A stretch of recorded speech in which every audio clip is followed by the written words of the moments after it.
Perfect. Thank you very much, everyone. Evening all. I do not plan to say much at all. Very much just here to welcome you all to this event before handing over to Rights of Women. So a massive thank you to everyone who is here in person and also the virtual audience joining us this evening. So today we mark the 50th anniversary of Rights of Women, recognising its staff, its expert lawyers, volunteers, the Board of Trustees and wider supporters, and importantly the women survivors of violence and abuse. So Rights of Women provide free, confidential advice, helping women and girls to understand their legal rights and advocate on their behalf for legal change so that we have better protection from violence against women and girls. In terms of what we plan for this evening, we will hear a snapshot of the legal landscape and developments and Rights of Women's contributions over the last 10 years with respect to criminal law, employment law, family law and immigration and asylum law against the backdrop of reductions in legal aid. So with that, I am going to stop and I will hand over to Rights of Women. Thank you.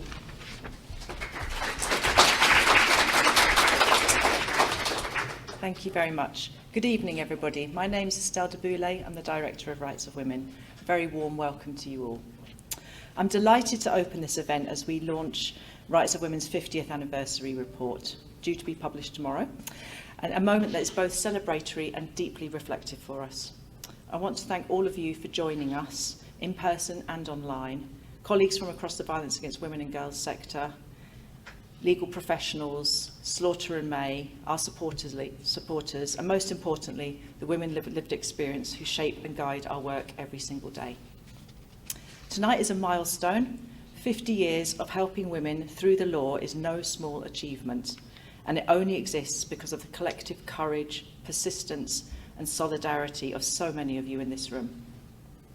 Before we go further, I want to express our heartfelt thanks to Slaughter and May for collaborating with us on this report and supporting our 50th anniversary reflections.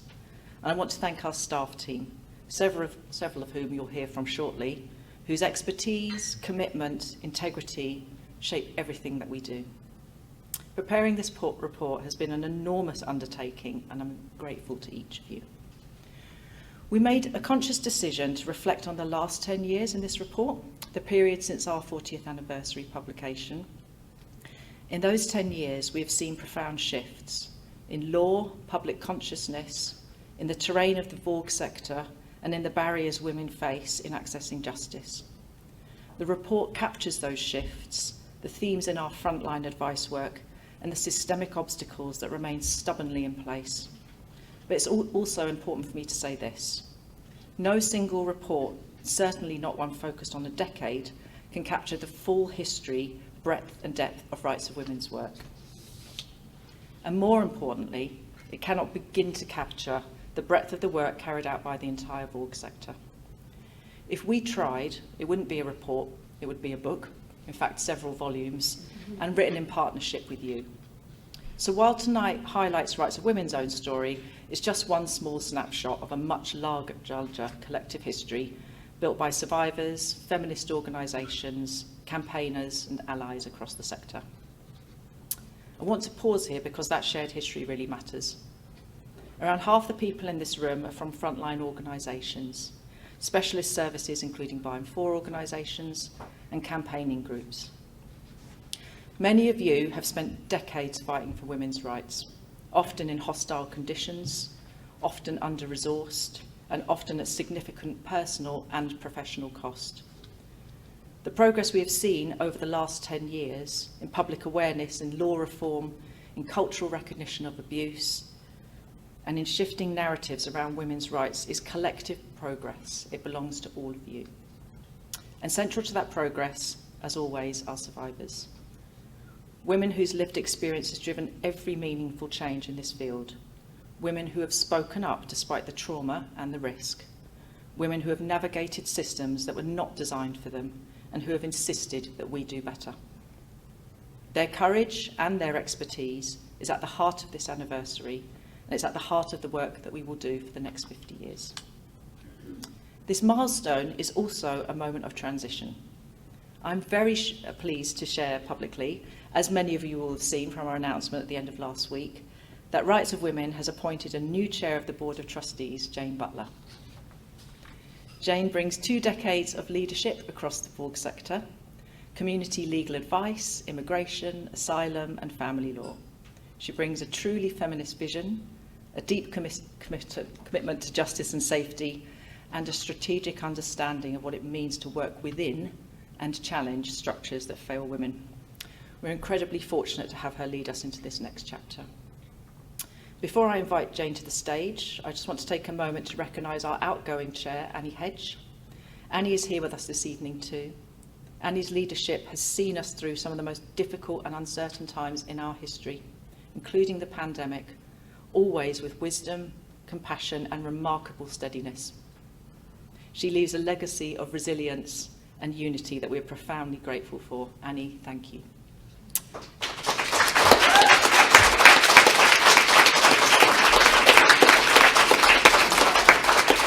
And with that, I would now like to invite our new chair, Jane, to join me on the stage.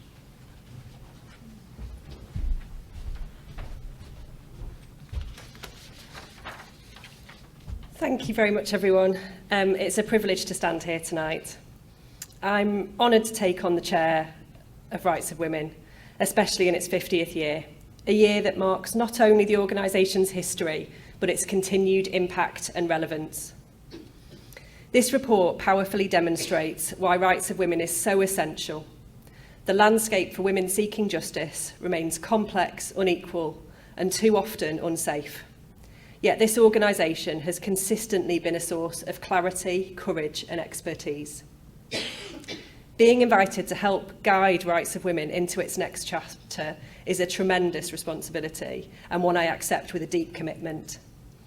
There is so much work ahead of us and I look forward to working with the board, with the incredible staff team and our partners here tonight to strengthen women's rights and expand access to justice. Thank you for welcoming me and thank you for being part of this milestone moment tonight.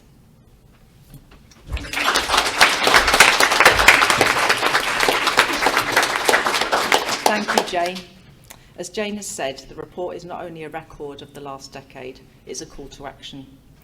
The themes emerging from our legal advice work tell us clearly where the gaps are in criminal justice responses, in employment protections, in family law, and in the architecture of the immigration and asylum system, and in access to legal aid. These gaps are not abstract, they are lived daily realities for the women who contact us, over 3,000 a year. Across each chapter, we also see similar themes emerging. The minimisation of violence against women and girls and the lack of recognition of coercive control by institutions, structural inequality, outdated patriarchal attitudes and systemic failings, progress forward followed by backlash and often draconian legal justice measures, and the continuing inequality of women in 2025. And each chapter of this report, which you'll hear more about shortly from the staff, reflects the extraordinary resilience of women who navigate all of these barriers. In a moment, you'll hear from some of the brilliant lawyers from Rights of Women who jointly authored the report alongside colleagues at Slaughter and May, Mandip Guy, Olive Craig, Laura Bolam and Nicole Masri, each of whom will introduce the 5 chapters of the report and share some themes that cut across their areas of expertise. I want to thank them in advance, not only for their contributions tonight, but for the relentless and often invisible labour that goes into supporting women through some of the most difficult experiences in their lives. Their insight is what gives this report its depth and integrity.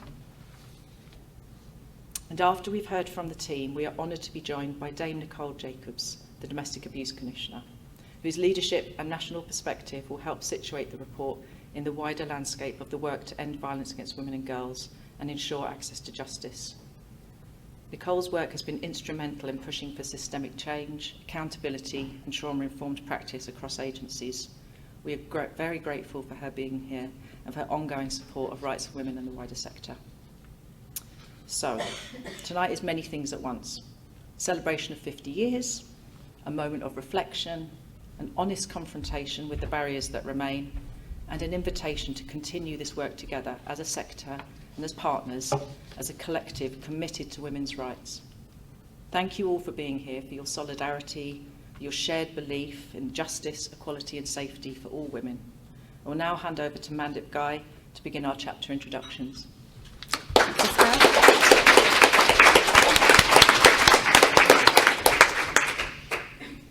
Rights of Women's criminal law team work to support women who are survivors of domestic and sexual violence. Sadly, many of those women are also criminalised themselves as a direct result of the abuse they experience. The advice we provide attempts to respond to the trauma and re-victimisation many survivors experience when they come into contact with the criminal justice system. We support them to navigate systems that should be made simple, to advocate for their rights when they shouldn't have to demand accountability where it should already be available, and to challenge the system in its failures to support women, believe women, and work to end VAUG. As victims of domestic and sexual violence, survivors are not entitled to legal advice and representation, and we are the only organisation that provides this kind of frontline legal support across England and Wales. At the core of our service, we seek to empower women with information, but we also fight for the change that is needed. Long term, the change needed will be radical and involve dismantling the problematic frameworks that underpin much of the ways in which state bodies function. But right now, women are being sidelined in the criminal justice system and made to feel like they are the ones under suspicion. And we are fighting back. Our 50th anniversary report examines both the legislative developments of the last 10 years and the immense difficulties faced by survivors of VAUG in seeking legal protection. Our report also talks about the successful campaigns, including work we undertook with CWJ, Rape Crisis and EVAW, to keep counselling confidential, ensuring survivors can seek the support that they need without fear that their therapy notes will be disclosed as part of the case against the abuser. We also joined with our sister organisations in the sector and with colleagues across civil society to resist attacks on women's rights in all their forms, including attempts to tear up our Human Rights Act and silence protesters. One of our key goals as we mark our 50th year is to secure independent legal advice for survivors and ensure their rights are respected, especially when their interests and the interests of the police or prosecution service do not align. There has been promising progress in this area, and we stand ready to call for whatever is needed to ensure women can seek the justice and safety to which they are entitled. It's also important to acknowledge that survivors are failed long before they come into contact with the criminal justice system, as participants in a society which has allowed VAUG to become endemic.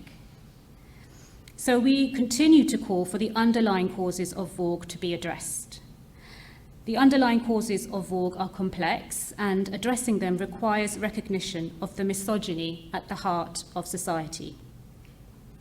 To end VAUG, we must look beyond legal reforms and address the root causes of misogyny and inequality, building a society in which women are safe, believed, and supported, where no one has to face the compounded trauma of abuse and a criminal justice system that too often fails them.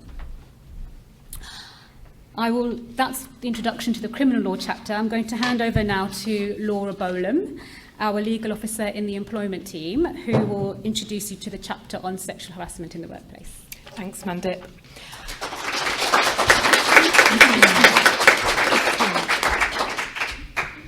So as Mandip said, I am in the employment team here at Rights of Women, which specialises in supporting women facing sexual harassment at work.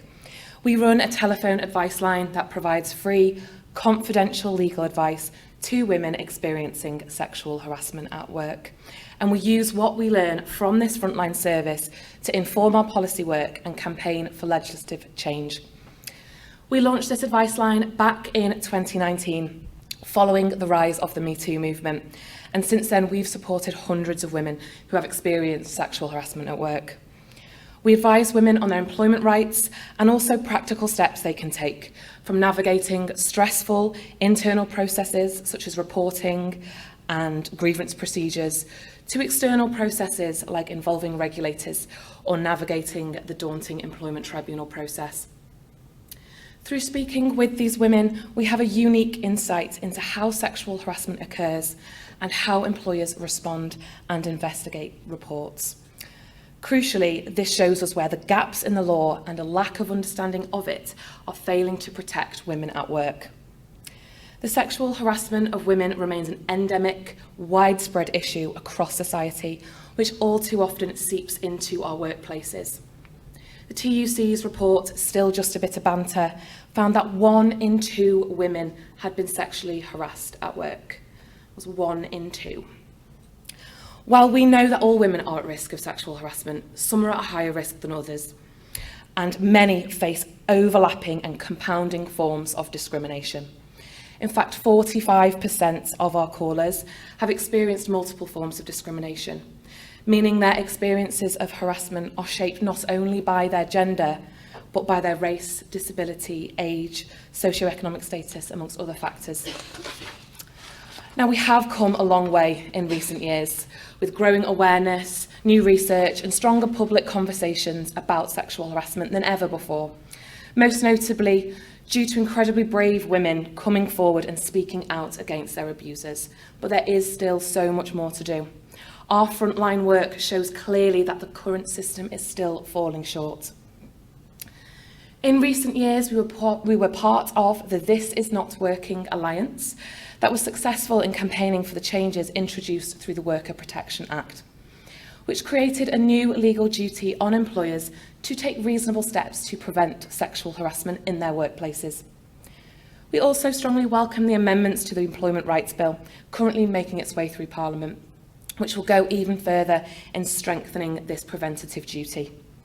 We hope these changes will encourage employers to take meaningful, proactive steps, not just responding to harassment when it happens, but by creating workplace cultures where it is less likely to occur in the first place. We have also supported the Can't Buy My Silence campaign for many years, and we strongly welcome the government's announcement that, again, under the Employment Rights Bill, NDAs will be banned in cases of workplace harassment and discrimination. For too long, NDAs have been used to protect perpetrators and employers' reputations by silencing women and survivors of workplace abuse and harassment. Now, despite these positive legal steps forward, we still hear from women every day how the law continues to fail them. And so we continue to campaign for legal reforms to close those gaps.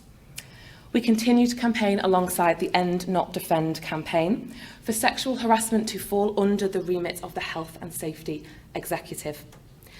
Bringing it under health and safety framework would give one of the country's best equipped regulators, and crucially most respected by employers, the power to enter workplaces, investigate reports and fine employers for failing to prevent sexual harassment. That would help drive the cultural shift we need from reacting to incidents to actively preventing them.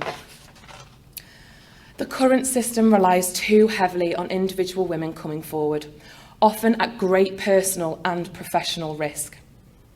It shouldn't be up to survivors to fix the problem. It should be up to the government, employers and regulators to prevent it. At Rights of Women, we will therefore continue to fight for a system and a society where prevention is the norm, accountability is real, and women can work safely and with dignity. Thank you, and next up we have Olive from the family team and the employment team.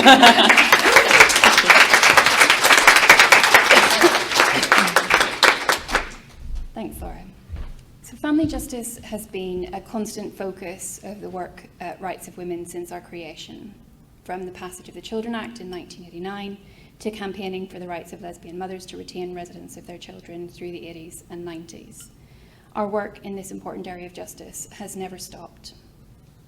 Today, our family law services provide life-saving advice to women fleeing abuse every day, helping them to access the legal protections that are available within the family justice system. And the last 10 years, like the 40 before that, have seen real change in family justice, as well as continued harm. There's been meaningful progress in recognising and addressing the realities of domestic abuse within the family justice system. The publication of the Harm Report in 2020 marked a very significant turning point in the wider recognition of the failures in child arrangements proceedings. And Rights of Women coordinated a joint intervention with 3 other women's organisations in REHN, now the leading judgment on domestic abuse in child arrangements cases, and where the Court of Appeal adopted our submissions on both the harm from and impact of coercive control in women and children's lives.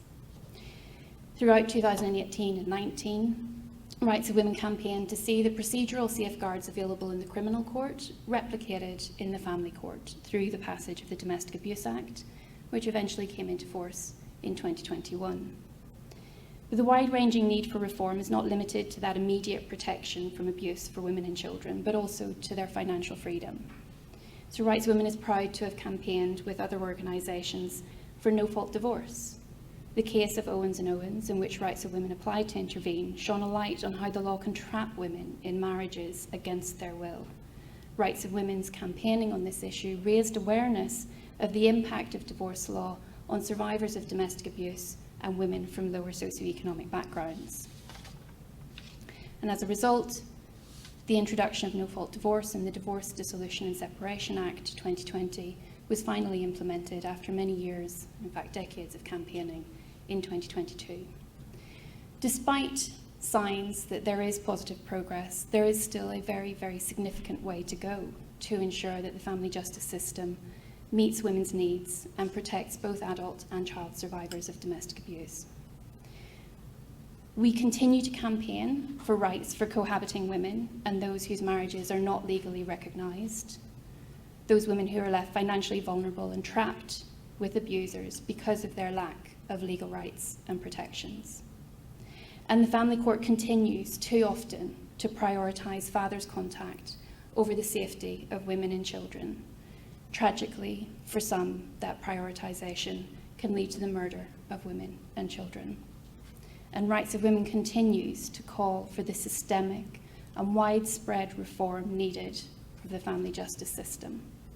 That reform is not easy. It is not something that is going to happen urgently, but we continue to demand that it does. It starts with the full and properly funded implementation of all of the recommendations in the Harm Report, the recognition of the need for culture change among professionals, and that women and children's safety should be at the heart of decision-making within family justice. I'm now going to hand over to Nicole Masbury from our Immigration and Asylum team, who's going to introduce you to the chapter on immigration law.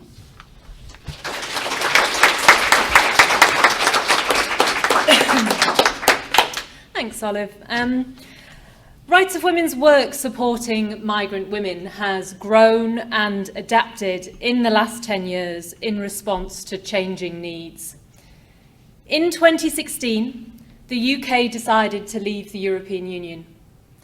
It was a seismic event with wide-ranging effects, including on the millions of migrants that had made the UK their home in reliance on EU migration law. In the years that followed, Rights of Women played its part in both supporting migrant women and children to secure their immigration status and by influencing immigration policy and process to safeguard the rights of migrant women and children. When government decided to make it mandatory for millions of UK residents to apply to the EU settlement scheme for a new immigration status, Rights of Women saw an opportunity to expand the protections in immigration policy for migrant victim survivors of domestic abuse. Many of the women who contacted us for legal advice shared their experiences of feeling trapped in abusive relationships because their abuser was their visa sponsor. But when the EU settlement scheme opened in 2018, it had very limited protections relating to domestic abuse. Rights of Women campaigned relentlessly to change this, bringing to government the evidence that mattered from our service users who had shared their experiences with us, and also bringing our own expertise of how the law could be changed to meet their needs. Then, one quiet day during the COVID lockdown restrictions in 2020, the change that we called for was finally introduced into law. It meant that migrant victims of domestic abuse no longer risk losing their immigration status under the EU settlement scheme. Instead, they can secure an independent immigration status when their relationship breaks down because of domestic abuse. Since then, Rights of Women has supported many migrant women and children to benefit from these important legal protections. Now, while this was a leap forward in protecting migrant victims and survivors, and we have celebrated other important progress in this space too, we're still far from the goal of achieving comprehensive protections for all migrant victim survivors. There remain significant gaps in government policy which leave migrant victims and survivors afraid to disclose to authorities or afraid to leave their abusers for fear of destitution, fear of being removed from the UK, or even losing their children. In what is undoubtedly the most hostile of environments for migrant rights advocates, Rights of Women remains committed to prioritising the rights of migrant victim survivors and working to ensure meaningful and comprehensive protection for all. I'm now going to hand over to my colleague Mandip Guy, who's going to end the contribution from Rights of Women staff team with a focus on legal aid.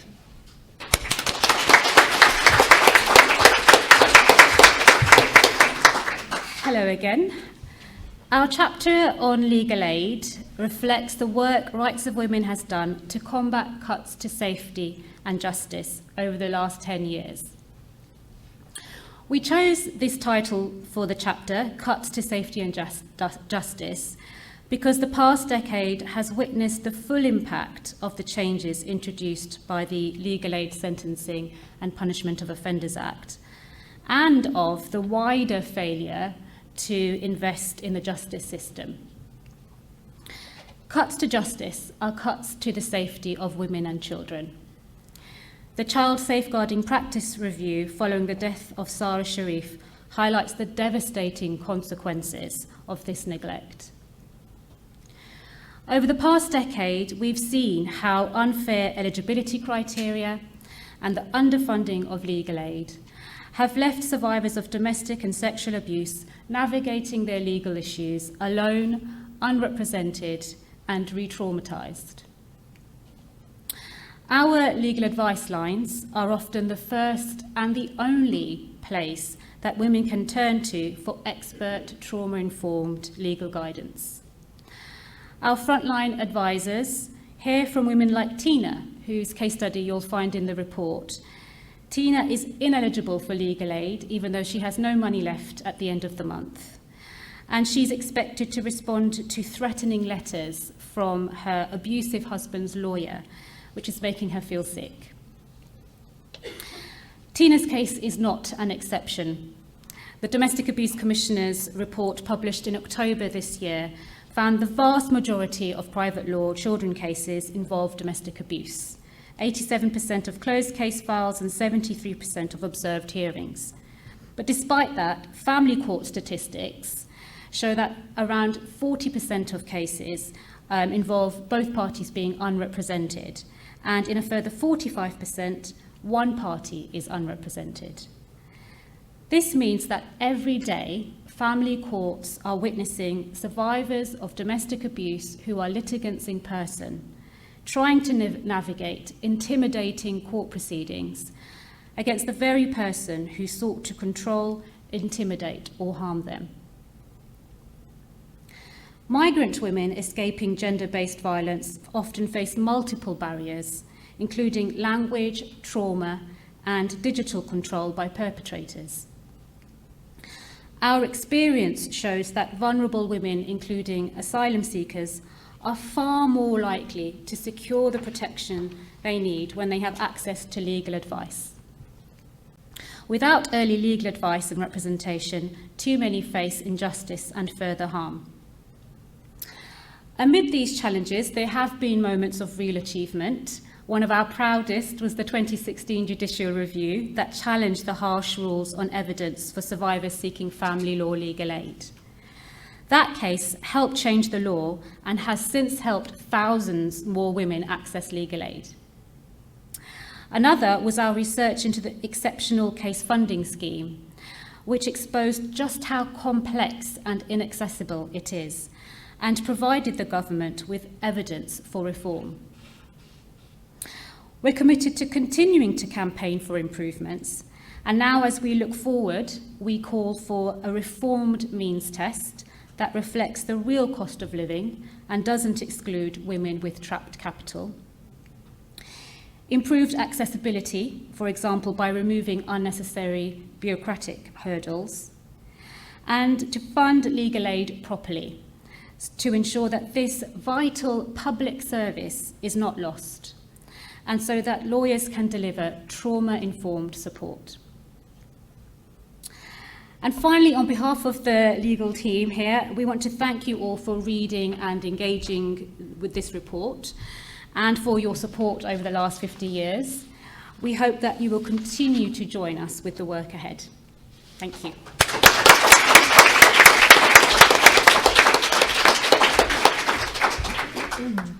Thanks, Mandip.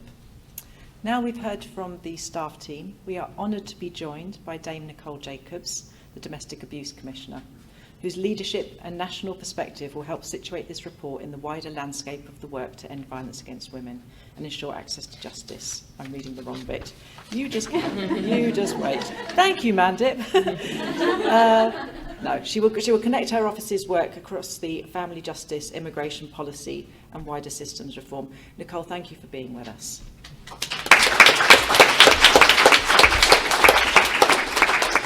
Thank you.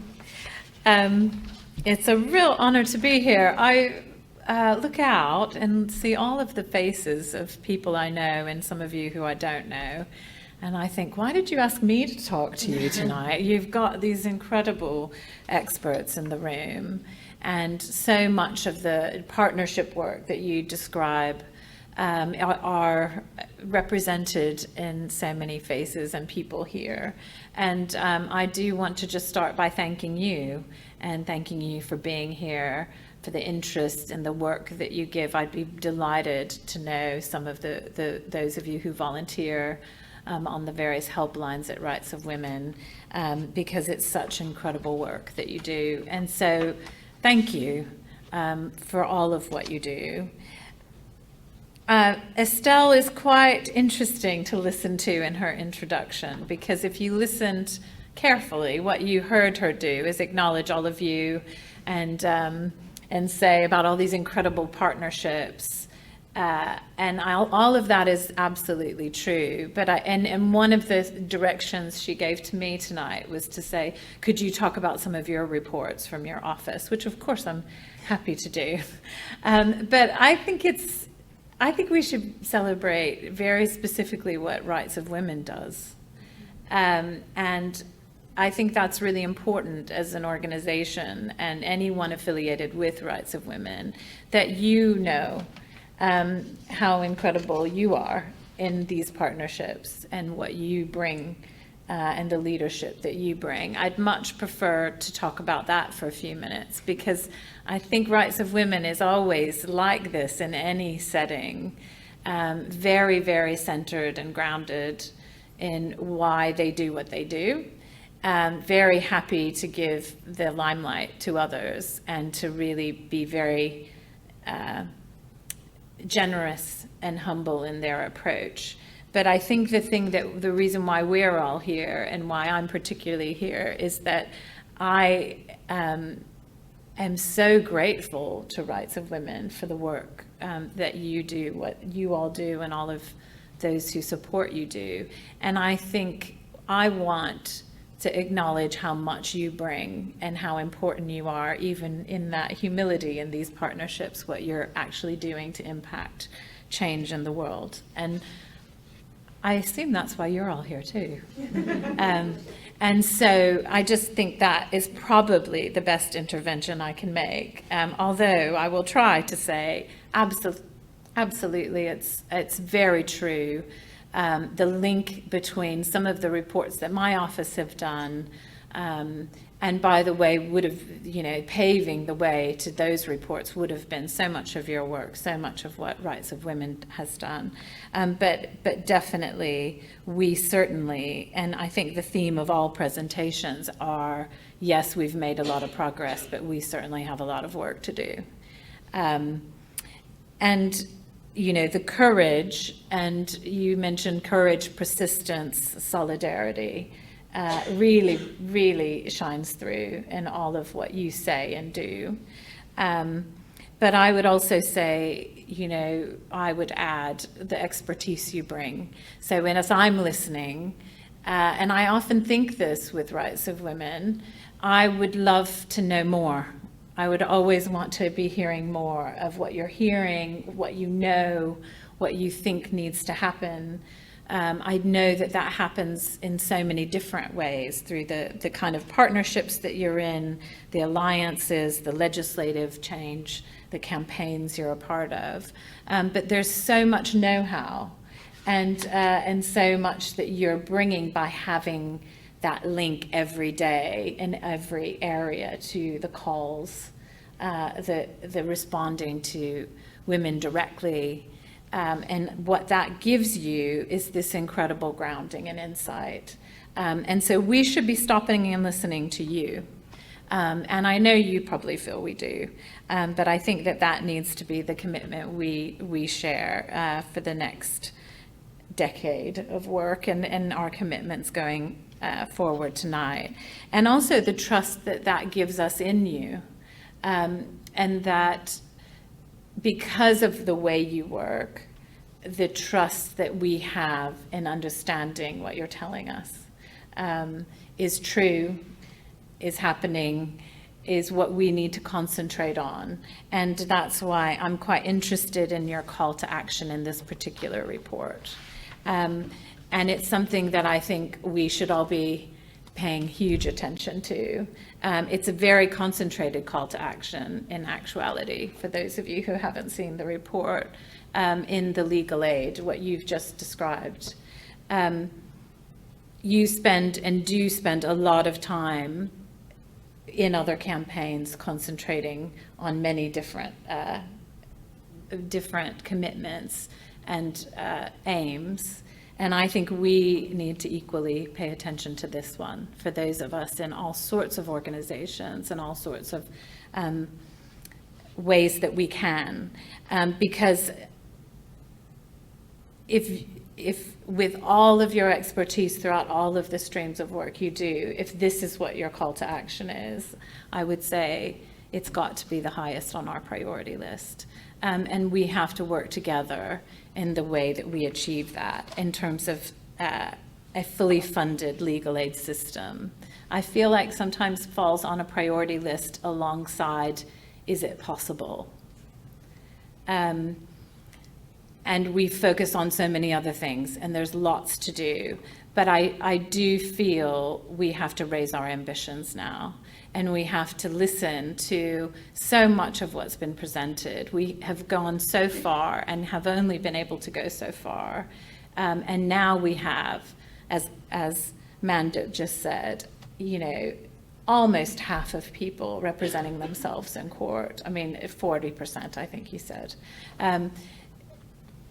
What is that doing to justice? What is the chronic underfunding and lack of input and resource and leadership doing to justice? And we have a government who's stated a huge ambition, and yet we're not quite sure where we are yet. And that's probably putting it a little bit mildly in terms of how many people feel, and how much time and energy I can tell you I spend chasing down Where have we got to on our violence against women and girls strategy? When will it be published? What will it say? What point will we know where we've got to?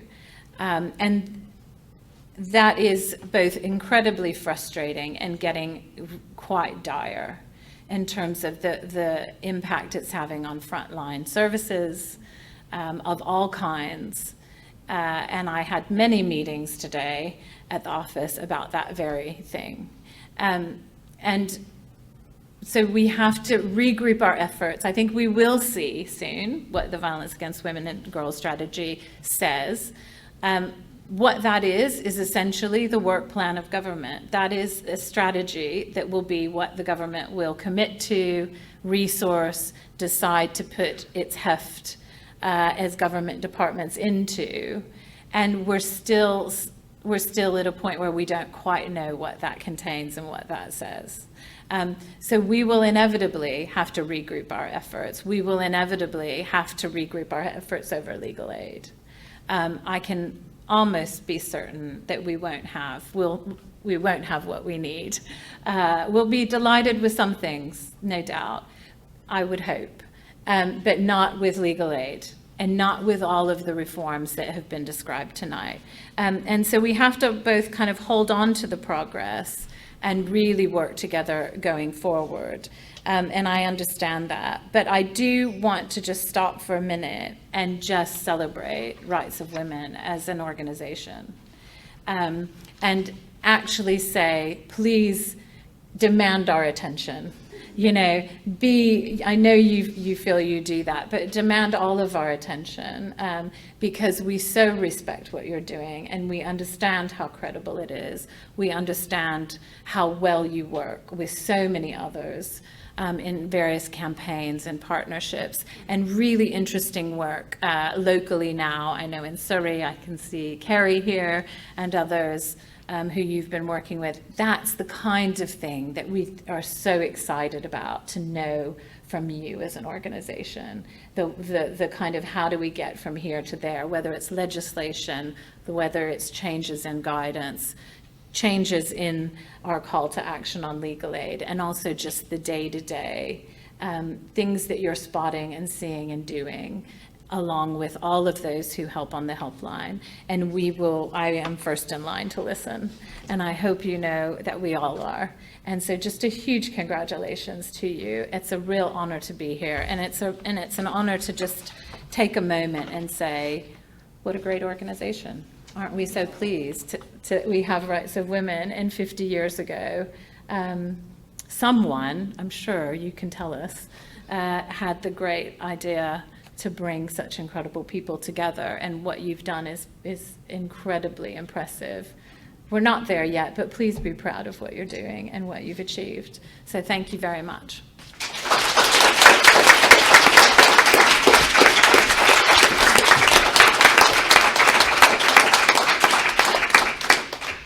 Thank you so much, Nicole. Thank you for your reflections. Thank you for your leadership. Thank you for your support. And thank you once again to all our speakers this evening, to everyone who has joined us.